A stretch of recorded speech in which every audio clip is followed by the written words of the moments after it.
It could be the greatest merger of all time or a geopolitical disaster. Shark Tank star and proud Canadian Kevin O'Leary is making a stunning claim that half of his fellow Canucks, that's about 20 million people, are open to President-elect Trump's bold pitch to make Canada the 51st state. And he's even willing to go down to Mar-a-Lago to help broker the deal. Watch. Canadians over the holidays, the last 2 days, have been talking about this. They want to hear more. Think about the power of combining the two economies, erasing the border between Canada and the United States, and putting all that resource up to the northern borders where China and Russia are knocking on the door. So secure that, give a common currency, figure out taxes across the board, get everything trading both ways, create a new, almost EU-like passport. I like this idea, and at least half of Canadians are interested. And that's not the only person showing up at Mar-a-Lago. Two top Canadian cabinet members are meeting with Trump's team and border czar Tom Homan today. They aim to hammer out a border security plan that Canada hopes will ward off Trump's threats to impose economically damaging tariffs on imports. Homan is telling Fox that Canada is, quote, ready to go on immigration enforcement, and Trump himself has made it clear where he stands. Essentially, we're paying Canada, and we love Canada. I have so many friends here. I love Canada. I love it. But why are we spending $150 billion on Canada? Yet Canada allows people and drugs to flood in through our northern border. So I caught your face as I was talking, and it wasn't just because I called Kevin O'Leary Ken. What do you think about this merger idea, Tyrus? I think both of his watches are broken. Like, okay, there's no 50% of Canadians willing to give up Canada. I mean, that's their country. They'd be like 50% of Americans being like, oh, yeah, we want to join the other side. It almost sounds like a promotional stunt for a TV show. I think the Canadian government is paying attention because President Trump is putting tariffs. He's trolling them. He's having a good time with it. And maybe Mr. Wonderful is trying to get in on it. But 50%, I'd love to see the poll. Like, you know, it goes back to what this administration is trying to do is not a laughing matter. President Trump is putting his foot down and he's using tariffs to get them to come to the table. I think there's a huge conservative presence in Canada, but we haven't seen it for a long time. And let's be honest, if Canada became a country that will play along with this game, okay, it would be, they're one of the most liberal countries, which means the 2 Senate seats that they would have would make Jessica's day because they would both be liberal and would lose the Senate. So thank you, no, we're good. Okay. No deal, as they would say in Guppy Tank or Shark Tank or whatever it is. Shark Tank, which I was watching last night before I go to bed. Traitor. Just kidding. Really? It's so good. So Trump is getting his desired effect, right? People are coming. He's holding court there. He has his transition team down there. But this is pretty high stakes in terms of trade with Canada. So they buy 300 billion of our goods. We buy about 340 billion of their goods. And as last I checked, the USMCA was negotiated by Trump 1.0. So where do you think we end up in all of this, Katie? Well, we may end up with an additional trade deal that the president believes is better for the American people. But the bottom line is, even if there aren't as many people in Canada who want to give up the country, there are a lot of people that the new administration can work with in Canada, common sense on the economy, to get to the table and at least change some things that he doesn't like that they've seen happening over the past 4 years. I find it very interesting that these ministers who have flown down to Mar-a-Lago after Trudeau flew down there himself to have a one-on-one meeting are meeting with Tom Homan, who is the new border czar. So Trump is not only using tariffs as a way to push for more border security and to combat fentanyl and to combat terrorism and terrorists who come across the northern border, which is the longest border in the world. And so it's very interesting to see how they're using the economics to push on other issues, not just the trade deficit and maybe a new trade deal that Trump may want for the country. Yeah, Joey, I want to pick up on that with Tom Homan. He seems to have become really a central player in this transition. And you have Democrats and Republicans that are talking to him. You have Mayor Adams here in New York City that had a meeting with him. Do you think that the Canadians being ready to play ball so quickly, so they have a new border security bill to invest another $1 billion in this, they clearly know that it's a central plank of Trump's platform and what he wants to do moving forward. They're also all up for re-election. Right, and Trudeau is forecasted to lose. Do you think they're foreseeing a Trump-like movement north of the border as well and trying to stamp that out? I think you've seen it throughout the Western world in some ways. And I don't know if it's Trump-like. I define Trumpism, make America great again, make North America great again now, as populism, as mainstream populism. It's an opportunity for people to feel heard and seen and to feel like you're not speaking for us as some big corporation that puts a movie out with an agenda, one way or the other. You're not speaking for us if your version of DEI puts a disadvantage towards, my kid that's white and male. And so that I don't think is conservatism. I think it's common sense. And I think that that's what you see sweeping across most places that have any form of representative democracy.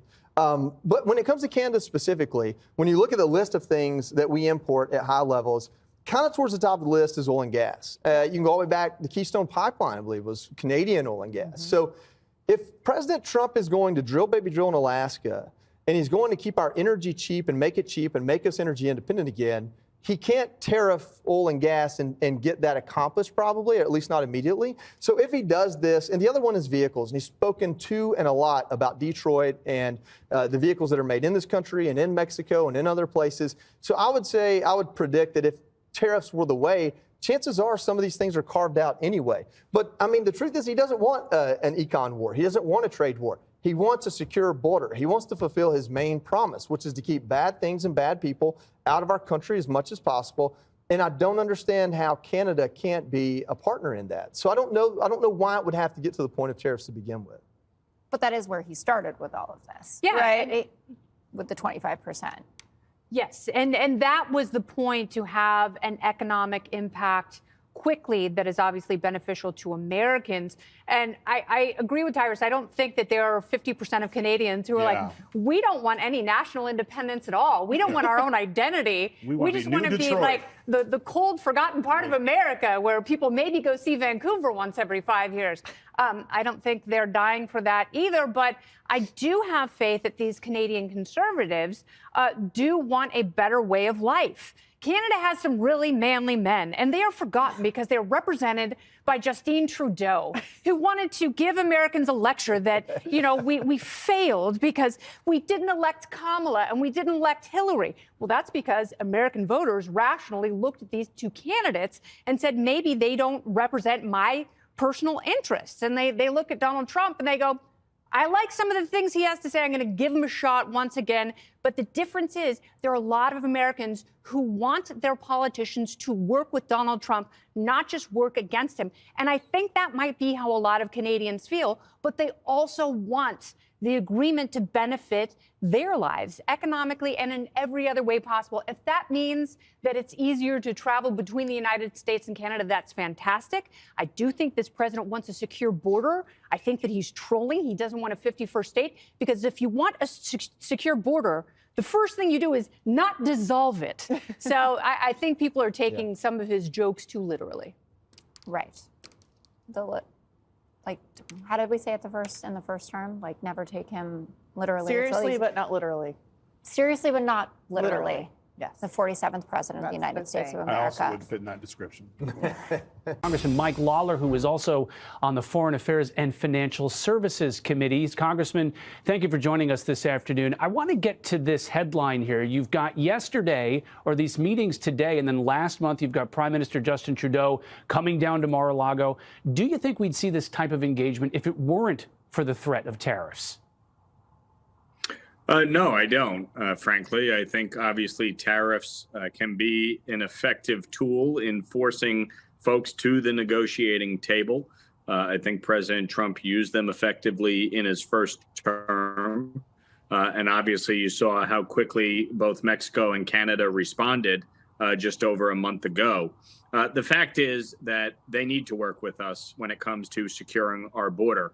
Earlier this year, we introduced legislation in Congress to force the Biden administration to take action on our northern border, where fentanyl was pouring in, so much so that it could kill 270 million Americans. And we saw double the number of border crossings through 2024 that we saw in 2023. So we have a crisis both at our southern and northern borders when it comes to the, undaunted flow of migrants coming through, as well as fentanyl, and we need to crack down on it. And I think that's what President Trump is signaling to our allies in Canada and Mexico, that they need to take this seriously and they need to work with us, or there's going to be hell to pay when it comes to trade. You know, Congressman, you usually don't think of Canada and the United States as having much of a confrontational relationship, but has it been? Have the Canadian government officials been easy to work with on this, or do they need some prodding here? Look, I think President Trump's approach, obviously, when it comes to foreign affairs, has been different than presidents in the past. But frankly, it's necessary. I think many of our allies have taken the U.S. for granted for a very long time. They don't necessarily always feel they need to come to the negotiating table, and they feel that they have leverage in these discussions. But the fact is that Canada relies heavily on the United States, and we rely on them in part. But the reality is that they are very reliant on the U.S. economy and trade. And so it is critical that if we're going to be, strong partners, strong allies, that they work together with us on critical issues, including securing our border and stopping the massive influx of migrants from Canada into the U.S. I want to talk about the other half of this equation, and that's the tariffs that the president-elect is threatening. This item appeared in the Wall Street Journal recently, and in it, there's the argument, quote, that the problem is that Mr. Trump's tariff program would energize and empower the elites by directing governments to impose levies on allies and adversaries alike. He'd be giving more strength to the swamp monsters he's supposed to be defeating. So do tariffs work as a stick, perhaps, to get some concessions from allies and adversaries, but then implemented? Is there a real problem here? Look, if it was tariffs alone, obviously that would not be an effective tool. The fact is we use tariffs as a leverage point with foreign countries. We use them as a leverage point to get companies to come back to the United States and to develop their products here. But it's also the tax and regulatory climate here in the United States that is critical. And the president has talked extensively about how we are going to tackle that, not only by extending many of the provisions of the Tax Cuts and Jobs Act, but obviously going after the regulatory regime here in the U.S. And making it easier for people to do business here in the U.S. And that obviously is paramount when you're dealing with all of this. And the last thing I'd say is, look, energy policy is critical. And we need to increase domestic production of energy, which impacts the cost of goods, the cost of transportation, and the cost of manufacturing. And that is critical if we're going to get companies to bring back their operations here to the United States. America's neighbors to the north are hopping on the MAGA train. I've heard they call themselves Maple MAGAs.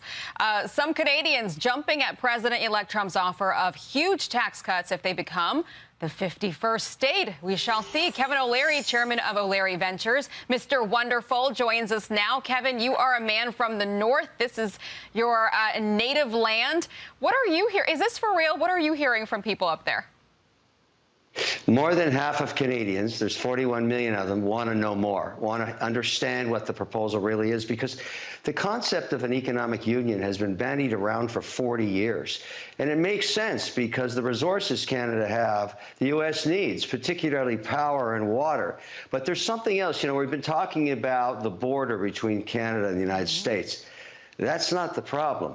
The Pentagon is worried, and has been for decades, about the northern border where China and the USSR are. And we had NORAD decades ago, but China was a nothing burger back then.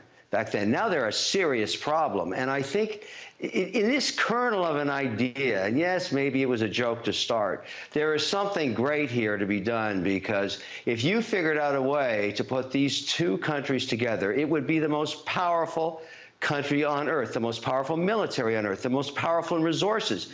And no adversary anywhere would mess with it. That's the prize. Yeah.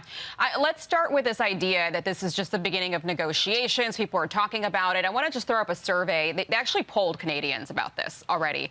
And this is what Canadians said about becoming the 51st state. 13% said yes, so there is a crowd there. 82% said no. But Kevin, what you're saying is maybe it doesn't have to be about taking the land. Maybe you can broker some kind of an economic union. That's what you want to help do, right?